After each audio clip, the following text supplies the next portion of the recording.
역사 속에서 박해와 속죄의 의미, 우먼 인골드는 오스트리아의 걸출한 화가 구스타프 클림트의 대표작인 아델레 블로우바우어의 초상에 얽힌 복잡하고 파란만장한 이야기에 관한 저술이다. 수많은 역사적인 사건 현장을 취재하여온 노련한 저널리스트인 저자 앤마리 오코너는 아델레 블로우바우어의 가족사와 그림의 운명을 섬세하고 유려한 필체로 담아내고 있다. 클림트의 작품은 관능적인 여성 이미지와 찬란한 황금빛, 화려한 색채를 특징으로 한다. 그는 성과 사랑, 죽음에 대한 풍성하고도 수수께끼 같은 알레고리로 많은 사람을 매혹시켰다. 특히 그가 결성에 주도적인 역할을 하였던 빈불리파를 탈퇴한 후에 그의 작품은 이른바 황금시대를 맞게 된다. 클림트는 이탈리아 라벤나의 모자이크와 장식적인 패턴, 금을 사용하여 눈에 띄는 독창적인 양식을 발전시켰다. 아델레 블로우바우어의 초상뿐만 아니라 프리차 리들러의 초상, 입맞춤, 다나이 등이 이 시대에 나온 걸작들이다. 특히 오스트리아의 모나리자로 불리는 아델레 블로우바우어의 초상은 2006년 에스티 로더 창업자의 아들 로널드 로더에게 1억 3,500만 달러에 팔려 역사상 가장 비싼 값에 거래된 그림 중에 하나가 되었다. 우먼 인골드는 제1부 해방, 제2부 사랑과 배신, 제3부 속죄로 구성되고 있다. 제1부 해방에서는 19세기 말 합스부르크 왕가가 지배하였던 오스트리아 헝가리 제국 시대의 비엔나의 모습, 오스트리아 유대인 상류층을 대표하는 모리츠 바우어의 막내딸로 태어난 아델레의 인생, 화가로서 클림트가 성공하는 과정, 그리고 아델레와 클림트의 만남과 아델레 초상화의 제작에 대하여 아주 세밀하게 기술하고 있다. 제2부 사랑과 배신에서는 독일에서 히틀러의 나치 정권이 수립된 것과 오스트리아와의 합병, 아델레의 조카인 마리아의 출생과 결혼, 나치 정권의 유대인에 대한 재산 약탈과 홀로코스트, 블로우바우어 가문의 불행과 탈출, 전쟁의 종결에 관하여 생생하게 묘사하고 있다. 특히 벌거벗은 정치 권력에 의하여 인간의 존엄성이 얼마나 무참하게 짓밟히고 예술 작품이 심각하게 훼손될 수 있는지에 대하여 충격적인 실화를 전해주고 있다. 제3부 속죄에서는 나치의 범죄 행위에 적극적으로 가담 내지는 방조하였던 오스트리아의 무책임성과 은폐, 아델레 블로우바우어의 초상을 반환받기 위한 아델레의 살아있는 마지막 핏줄인 마리아와 젊은 변호사 렌돌 쇤베르크의 8년에 걸친 끈질긴 법정 투쟁, 그림의 반환을 둘러싸고 야기된 상속자들 간의 견해의 대립을 그리고 있다. 저자는 우먼 인골드를 통해 역사의 변화 과정 속에서 정치와 예술과의 관계, 박해에 대한 보상, 정의의 의미에 대하여 예리한 통찰력을 가지고 기술하고 있다. 과연 속죄의 의미란 무엇인가? 대부분의 오스트리아 시민들은 독일과의 합병이나 히틀러의 비엔나 입성을 열렬히 환호하였으며 홀로코스트에 적극 가담하거나 또는 방조하지 않았는가? 우리도 마찬가지로 피해자였다는 주장 또는 당시의 정치적 상황에서 불가피하였다는 변명은 과연 정당화될 수 있는가? 유대인들로부터 강탈한 예술품이 대부분 자발적인 기증에 의하여 이루어졌다는 답변은 역사적인 공감을 얻을 수 있는가? 아델레 블로우바우어의 초상의 반환을 둘러싸고 야기되었던 오스트리아와 블로우바우어 가문 후손들과의 법적 공방은 왠지 위안부 문제와 관련하여 제기되고 있는 한국과 일본과의 갈등을 연상시킨다. 한편 오스트리아와 상속자들 간의 합의가 이루어지고 오스트리아가 적정한 가격으로 그림을 다시 매수하여 벨베데레 미술관에 계속 전시하였더라면 넬리가 주장하였던 바와 같이 오스트리아와 비엔나를 깊이 사랑하였던 아델레와 클림트의 바람에 보다 맞지 않았을까 하는 추측을 하면서 서평을 마치기로 한다.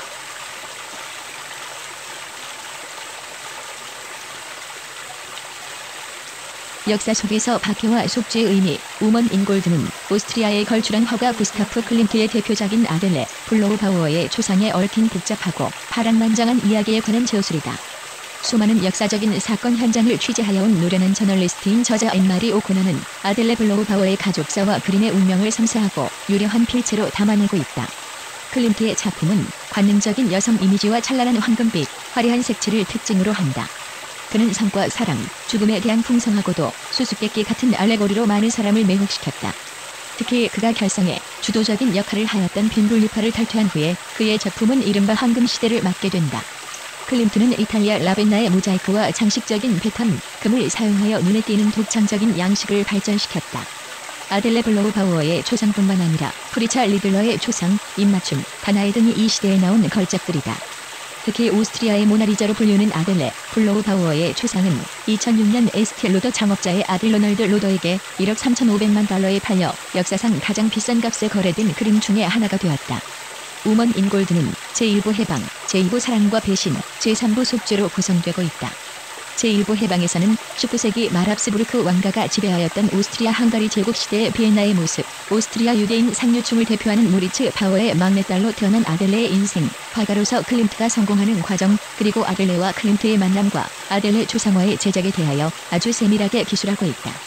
제2부 사랑과 배신에서는 독일에서 히틀러의 나치 정권이 수립된 것과 오스트리아와의 합병, 아델레의 조카인 마리아의 출생과 결혼, 나치 정권의 유대인에 대한 재산 약탈과 홀로코스트, 블로우바우어 가문의 불행과 탈출, 전쟁의 종결에 관하여 생생하게 묘사하고 있다. 특히 벌거벗은 정치 권력에 의하여 인간의 존엄성이 얼마나 무참하게 짓밟히고 예술 작품이 심각하게 훼손될 수 있는지에 대하여 충격적인 실화를 전해주고 있다.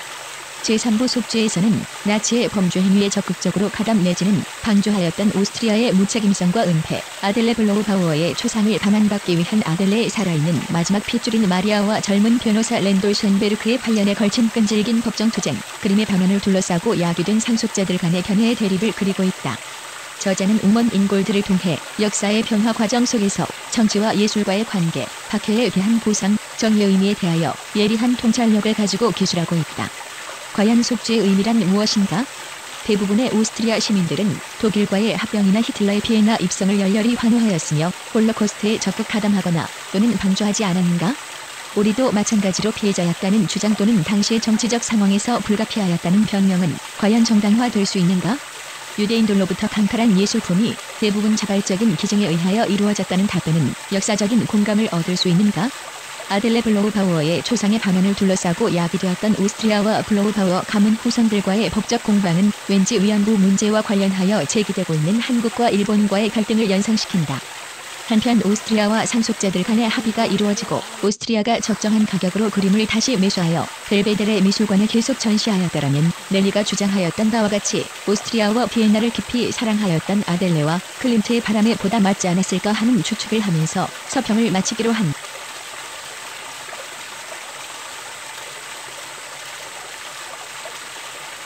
역사 속에서 박해와 속죄의 의미, 우먼 인 골드는 오스트리아의 걸출한 화가 구스타프 클림트의 대표작인 아델레 블로우바우어의 초상에 얽힌 복잡하고 파란만장한 이야기에 관한 저술이다. 수많은 역사적인 사건 현장을 취재하여온 노련한 저널리스트인 저자 앤마리 오코너는 아델레 블로우바우어의 가족사와 그림의 운명을 상세하고 유려한 필체로 담아내고 있다. 클림트의 작품은 관능적인 여성 이미지와 찬란한 황금빛, 화려한 색칠을 특징으로 한다. 그는 삶과 사랑, 죽음에 대한 풍성하고도 수수께끼 같은 알레고리로 많은 사람을 매혹시켰다. 특히 그가 결성해 주도적인 역할을 하였던 빈굴리파를 탈퇴한 후에 그의 작품은 이른바 황금시대를 맞게 된다. 클림트는 이탈리아 라벤나의 모자이크와 장식적인 비탐, 금을 사용하여 눈에 띄는 독창적인 양식을 발전시켰다. 아델레 블로우바우어의 초상뿐만 아니라 프리차 리들러의 초상, 입맞춤, 다나이 등이 이 시대에 나온 걸작들이다. 특히 오스트리아의 모나리자로 불리는 아델레 블로우바우어의 초상은 2006년 에스테 로더 창업자의 아들 로널드 로더에게 1억 3,500만 달러에 팔려 역사상 가장 비싼 값에 거래된 그림 중에 하나가 되었다. 우먼 인 골드는 제1부 해방, 제2부 사랑과 배신, 제3부 속죄로 구성되고 있다. 제1부 해방에서는 19세기 말 합스부르크 왕가가 지배하였던 오스트리아 헝가리 제국 시대의 비엔나의 모습, 오스트리아 유대인 상류층을 대표하는 모리츠 바우어의 막내딸로 태어난 아델레의 인생, 화가로서 클림트가 성공하는 과정, 그리고 아델레와 클림트의 만남과 아델레 초상화의 제작에 대하여 아주 세밀하게 기술하고 있다.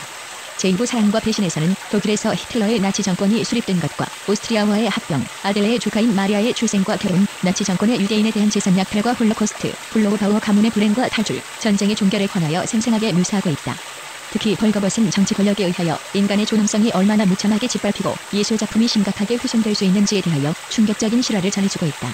제3부 속죄에서는 나치의 범죄 행위에 적극적으로 가담 내지는 방조하였던 오스트리아의 무책임성과 은폐, 아델레 블로우바우어의 초상을 반환받기 위한 아델레의 살아있는 마지막 핏줄인 마리아와 젊은 변호사 렌돌 쇤베르크의 8년에 걸친 끈질긴 법정 투쟁, 그림의 방안을 둘러싸고 야기된 상속자들 간의 견해의 대립을 그리고 있다. 저자는 우먼 인 골드를 통해 역사의 변화 과정 속에서 정치와 예술과의 관계, 박해에 대한 보상, 정의의 의미에 대하여 예리한 통찰력을 가지고 기술하고 있다. 과연 속죄의 의미란 무엇인가? 대부분의 오스트리아 시민들은 독일과의 합병이나 히틀러의 비엔나 입성을 열렬히 환호하였으며 홀로코스트에 적극 가담하거나 또는 방조하지 않았는가? 우리도 마찬가지로 피해자였다는 주장 또는 당시의 정치적 상황에서 불가피하였다는 변명은 과연 정당화될 수 있는가? 유대인들로부터 강탈한 예술품이 대부분 자발적인 기증에 의하여 이루어졌다는 답변은 역사적인 공감을 얻을 수 있는가? 아델레 블로우바우어의 초상의 반환을 둘러싸고 야기되었던 오스트리아와 블로우바우어 가문 후손들과의 법적 공방은 왠지 위안부 문제와 관련하여 제기되고 있는 한국과 일본과의 갈등을 연상시킨다. 한편 오스트리아와 상속자들 간의 합의가 이루어지고 오스트리아가 적정한 가격으로 그림을 다시 매수하여 벨베데레 미술관에 계속 전시하였더라면 넬리가 주장하였던 바와 같이 오스트리아와 비엔나를 깊이 사랑하였던 아델레와 클림트의 바람에 보다 맞지 않았을까 하는 추측을 하면서 서평을 마치기로 한다.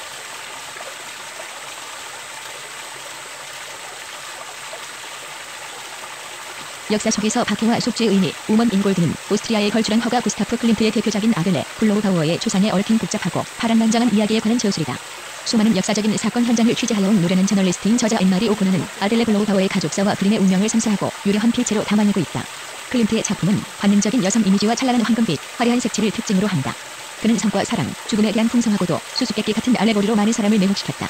특히 그가 결성에 주도적인 역할을 하였던 빈볼리파를 탈퇴한 후에 그의 작품은 이른바 황금시대를 맞게 된다. 클림트는 이탈리아 라벤나의 모자이크와 장식적인 패턴, 금을 사용하여 눈에 띄는 독창적인 양식을 발전시켰다. 아델레 블로우바우어의 초상뿐만 아니라 프리차 리들러의 초상, 입맞춤, 다나이 등이 이 시대에 나온 걸작들이다. 특히 오스트리아의 모나리자로 불리는 아델레 블로우바우어의 초상은 2006년 에스테 로더 창업자의 아들 로널드 로더에게 1억 3,500만 달러에 팔려 역사상 가장 비싼 값에 거래된 그림 중에 하나가 되었다. 우먼 인골드는 제1부 해방, 제2부 사랑과 배신, 제3부 속죄로 구성되고 있다. 제1부 해방에서는 19세기 말 합스부르크 왕가가 지배하였던 오스트리아 헝가리 제국 시대의 비엔나의 모습, 오스트리아 유대인 상류층을 대표하는 모리츠 바우어의 막내딸로 태어난 아델레의 인생, 화가로서 클림트가 성공하는 과정, 그리고 아델레와 클림트의 만남과 아델레 초상화의 제작에 대하여 아주 세밀하게 기술하고 있다. 제2부 사랑과 배신에서는 독일에서 히틀러의 나치 정권이 수립된 것과 오스트리아와의 합병, 아델레의 조카인 마리아의 출생과 결혼, 나치 정권의 유대인에 대한 재산 약탈과 홀로코스트, 블로우바우어 가문의 불행과 탈출, 전쟁의 종결을 포함하여 생생하게 묘사하고 있다. 특히 벌거벗은 정치 권력에 의하여 인간의 존엄성이 얼마나 무참하게 짓밟히고 예술작품이 심각하게 훼손될 수 있는지에 대하여 충격적인 실화를 전해주고 있다. 제3부 속죄에서는 나치의 범죄 행위에 적극적으로 가담 내지는 방조하였던 오스트리아의 무책임성과 은폐, 아델레 블로우바우어의 초상을 반환받기 위한 아델레의 살아있는 마지막 핏줄인 마리아와 젊은 변호사 렌돌 쉔베르크의 8년에 걸친 끈질긴 법정 투쟁, 그림의 반환을 둘러싸고 야기된 상속자들 간의 견해의 대립을 그리고 있다. 저자는 우먼 인골드를 통해 역사의 변화 과정 속에서 정치와 예술과의 관계, 박해에 대한 보상, 정의 의미에 대하여 예리한 통찰력을 가지고 기술하고 있다. 과연 속죄의 의미란 무엇인가? 대부분의 오스트리아 시민들은 독일과의 합병이나 히틀러의 피해나 입성을 열렬히 환호하였으며 홀로코스트에 적극 가담하거나 또는 방조하지 않았는가? 우리도 마찬가지로 피해자였다는 주장 또는 당시 정치적 상황에서 불가피하였다는 변명은 과연 정당화될 수 있는가?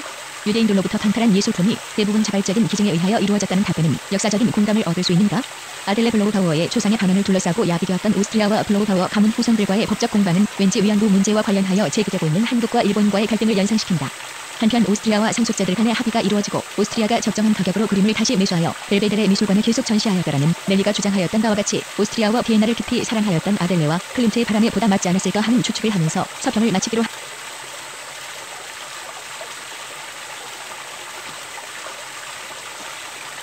역사 속에서 박해와 속죄의 의미, 우먼 인골드는 오스트리아에 걸출한 허가 구스타프 클림트의 대표작인 아델레 블로우바우어의 초상에 얽힌 복잡하고 파란만장한 이야기에 관한 저술이다. 수많은 역사적인 사건 현장을 취재하여온 노련한 저널리스트인 저자 앤마리 오코너는 아델레 블로우바우어의 가족사와 그림의 운명을 섬세하고 유려한 필체로 담아내고 있다. 클림트의 작품은 관능적인 여성 이미지와 찬란한 황금빛, 화려한 색채를 특징으로 한다. 그는 성과 사랑, 죽음에 대한 풍성하고도 수수께끼 같은 알레고리로 많은 사람을 매혹시켰다. 특히 그가 결성에 주도적인 역할을 하였던 빈볼리파를 탈퇴한 후에 그의 작품은 이른바 황금시대를 맞게 된다. 클림트는 이탈리아 라벤나의 모자이크와 장식적인 패턴, 금을 사용하여 눈에 띄는 독창적인 양식을 발전시켰다. 아델레 블로우바우어의 초상뿐만 아니라 프리차 리들러의 초상, 입맞춤, 다나이 등이 이 시대에 나온 걸작들이다. 특히 오스트리아의 모나리자로 불리는 아델레 블로우바우어의 초상은 2006년 에스테 로더 창업자의 아들 로널드 로더에게 1억 3,500만 달러에 팔려 역사상 가장 비싼 값에 거래된 그림 중에 하나가 되었다. 우먼 인골드는 제1부 해방, 제2부 사랑과 배신, 제3부 속죄로 구성되고 있다.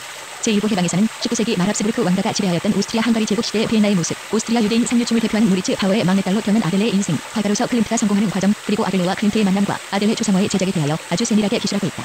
제2부 사랑과 배신에서는 독일에서 히틀러의 나치 정권이 수립된 것과 오스트리아와의 합병, 아델레의 조카인 마리아의 출생과 결혼, 나치 정권의 유대인에 대한 재산 약탈과 홀로코스트, 블로우바우어 가문의 불행과 탈출, 전쟁의 종결을 관하여 생생하게 묘사하고 있다. 특히 벌거벗은 정치 권력에 의하여 인간의 존엄성이 얼마나 무참하게 짓밟히고 예술작품이 심각하게 훼손될 수 있는지에 대하여 충격적인 실화를 전해주고 있다. 제3부 속죄에서는 나치의 범죄 행위에 적극적으로 가담 내지는 방조하였던 오스트리아의 무책임성과 은폐, 아델레 블로우바우어의 초상을 반환받기 위한 아델레의 살아있는 마지막 핏줄인 마리아와 젊은 변호사 렌돌 쉔베르크의 8년에 걸친 끈질긴 법정 투쟁, 그림의 반환을 둘러싸고 야기된 상속자들 간의 견해의 대립을 그리고 있다. 저자는 우먼 인골드를 통해 역사의 변화 과정 속에서 정치와 예술과의 관계, 박해에 대한 보상, 정의 의미에 대하여 예리한 통찰력을 가지고 기술하고 있다. 과연 속죄의 의미란 무엇인가? 대부분의 오스트리아 시민들은 독일과의 합병이나 히틀러의 피해나 입성을 열렬히 환호하였으며 홀로코스트에 적극 가담하거나 또는 방조하지 않았는가? 우리도 마찬가지로 피해자였다는 주장 또는 당시의 정치적 상황에서 불가피하였다는 변명은 과연 정당화될 수 있는가? 유대인들로부터 강탈한 예술품이 대부분 자발적인 기증에 의하여 이루어졌다는 답변은 역사적인 공감을 얻을 수 있는가?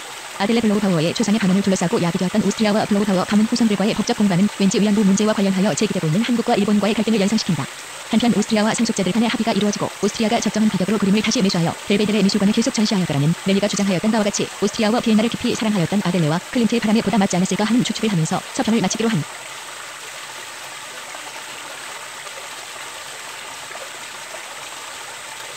역사 속에서 박해와 속죄의 의미, 우먼 인골드는 오스트리아의 걸출한 허가 구스타프 클림트의 대표작인 아들레 블로우바우어의 초상에 얽힌 복잡하고 파란만장한 이야기에 관한 저술이다. 수많은 역사적인 사건 현장을 취재하여온 노련한 저널리스트인 저자 앤마리 오코너는 아들레 블로우바우어의 가족사와 그림의 운명을 상상하고 유려한 필체로 담아내고 있다. 클림트의 작품은 관용적인 여성 이미지와 찬란한 황금빛, 화려한 색칠을 특징으로 한다. 그는 삶과 사람, 죽음에 대한 풍성하고도 수수께끼 같은 알레고리로 많은 사람을 매혹시켰다. 특히 그가 결성에 주도적인 역할을 하였던 빈볼리터를 발표한 후에 그의 작품은 이른바 황금 시대를 맞게 된다. 클림트는 이탈리아 라벤나의 모자이크와 장식적인 비판, 금을 사용하여 눈에 띄는 독창적인 양식을 발전시켰다. 아들레 블로우바우어의 초상뿐만 아니라 프리차 리글러의 초상, 입맞춤, 가나이 등이 이 시대에 나온 걸작들이다. 특히 오스트리아의 모나리자로 불리는 아들레 블로우바우어의 초상은 2006년 에스텔로더 창업자의 아들 로널드 로더에게 1억 3,500만 달러에 팔려 역사상 가장 비싼 값에 거래된 그림 중에 하나가 되었다. 우먼 인골드는 제1부 해방, 제2부 사랑과 배신, 제3부 속죄로 구성되고 있다. 제1부 해방에서는 19세기 말 합스부르크 왕가가 지배하였던 오스트리아 헝가리 제국 시대의 비엔나의 모습, 오스트리아 유대인 상류층을 대표하는 무리츠 바우의 막내딸로 태어난 아들레의 인생, 화가로서 클림트가 성공하는 과정, 그리고 아들레와 클림트의 만남과 아들레 초상화의 제작에 대하여 아주 세밀하게 기술하고 있다. 제2부 사랑과 배신에서는 독일에서 히틀러의 나치 정권이 수립된 것과 오스트리아와의 합병, 아들레의 조카인 마리아의 출생과 태움, 나치 정권의 유대인에 대한 재산 약탈과 홀로코스트, 블로우바우어 가문의 불행과 탈출, 전쟁의 종결에 관하여 생생하게 묘사하고 있다. 특히 벌거벗은 정치 권력에 의하여 인간의 존엄성이 얼마나 무참하게 짓밟히고 예술작품이 심각하게 훼손될 수 있는지에 대하여 충격적인 실화를 전해주고 있다. 제3부 속죄에서는 나치의 범죄 행위에 적극적으로 가담 내지는 방조하였던 오스트리아의 무책임성과 은폐, 아들레 블로우바우어의 초상을 반환받기 위한 아들레의 살아있는 마지막 핏줄인 마리아와 젊은 변호사 렌도 셴베르크의 8년의 벌침 끈질긴 법정 투쟁, 그림의 반환을 둘러싸고 야기된 상속자들 간의 견해의 대립을 그리고 있다. 저자는 우먼 인골드를 통해 역사의 변화 과정 속에서 정치와 예술과의 관계, 학회에 대한 보상, 정여의미에 대하여 예리한 통찰력을 가지고 기술하고 있다. 과연 속죄의 의미란 무엇인가? 대부분의 오스트리아 시민들은 독일과의 합병이나 히틀러의 피해나 입선을 열렬히 환호하였으며 홀로코스트에 적극 가담하거나 또는 방조하지 않았는가? 우리도 마찬가지로 피해자였다는 주장 또는 당시의 정치적 상황에서 불가피하였다는 변명은 과연 정당화될 수 있는가? 유대인들로부터 강탈한 예술품이 대부분 자발적인 기증에 의하여 이루어졌다는 답변은 역사적인 공감을 얻을 수 있는가? 아들레 블로우바우어의 초상의 반환을 둘러싸고 야기되었던 오스트리아와 블로우바우어 가문 후손들과의 법적 공방은 왠지 위안부 문제와 관련하여 제기되고 있는 한국과 일본과의 갈등을 연상시킨다. 한편 오스트리아와 상속자들 간의 합의가 이루어지고 오스트리아가 적정한 가격으로 그림을 다시 매수하여 벨베데레 미술관에 계속 전시하였더라면 넬리가 주장하였던 바와 같이 오스트리아와 비엔나를 깊이 사랑하였던 아델레와 클림트의 바람에 보다 맞지 않았을까 하는 추측을 하면서 서평을 마치기로